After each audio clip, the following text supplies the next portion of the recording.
आज बाल गंगाधर बागी जो बापसा से जुड़े हुए हैं वो हमारे साथ हैं। अभी लगातार जो है रोहित वेमुला के बाद यूनिवर्सिटीज़ में दलित उत्पीड़न के मामले बढ़े हैं। अभी पिछले दिनों कृष्ण ने आत्महत्या की या हत्या की, अभी तो ये जांच के बाद ही सामने आ पाएगा।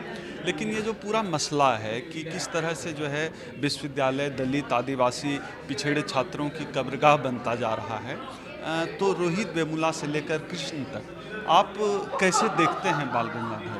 सर जी देखिए, यूनिवर्सिटीज़ के अंदर जितने भी डिस्क्रिमिनेशन हो रहे हैं, जितना भी स्टूडेंट सुसाइड कर रहा है, उसके पीछे सबसे बड़ा डिस्क्रिमिनेशन है कास्ट का डिस्क्रिमिनेशन। कि अगर कोई दलित समाज से, कोई ट्राइबल समाज से अगर स्टूडेंट यूनिवर्सिटीज़ वगैरह में आ रहा है, पहली बार तो उसको आने नहीं दिया जाता, उसको कम मार्क्स देके फेल किए जाते हैं, उल्टे सीधे सवाल किए जाते हैं, ह्यूमिलेट किया जाता है। अगर किसी तरीके से वो एडमिशन ले लेता है तो लेने के बाद जो है उसको उसके कहीं ना कहीं उसकी जाति का नाम लेकर के उसको डोमिनेट किया जाता है, या उस पर प्रॉपर ध्यान नहीं देते हैं स्टूडेंट्स जो है, और कहते हैं कि भाई ये छपरा यूनिवर्सिटी जेएनयू को बनाना चाह रहे हो क्या। तो इस तरह से जो बहुत सारे सवाल हैं। तो अगर हम इस स्टूडेंट अगर डिस्क्रिमिनेशन की बात करें तो उसके सारे ढेर सारे पॉइंट्स हैं। पहली बात, गरीब मजदूर किसान छोटे मोटे खेतिहर मजदूर परिवार से लोग किसी तरीके से एजुकेशन में आते हैं।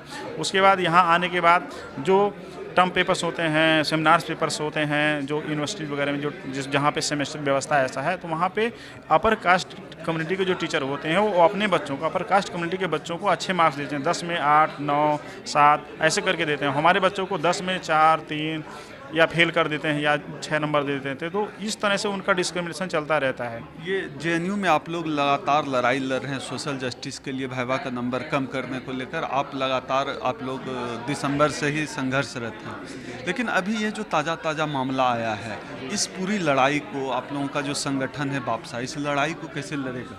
देखिए, हमारा संगठन बापसा इस लड़ाई को पूरी ताकत से लड़ रहा है।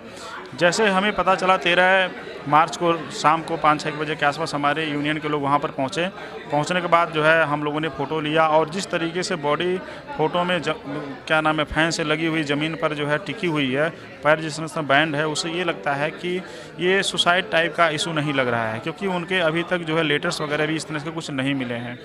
तो ये कहीं ना कहीं हत्या भी, एक संस्थानिक हत्या भी है कहीं ना कहीं है, क्योंकि ये कॉन्स्पिरेसी के थ्रू किया जा रहा है। क्योंकि जिस तरीके से जेएनयू के स्टूडेंट, जिस तरह से बापसा के लोग एडमिनिस्ट्रेशन को घेर लिए हैं, अभी लगभग 1 महीने तक जेएनयू एडमिनिस्ट्रेशन बंद रहा है।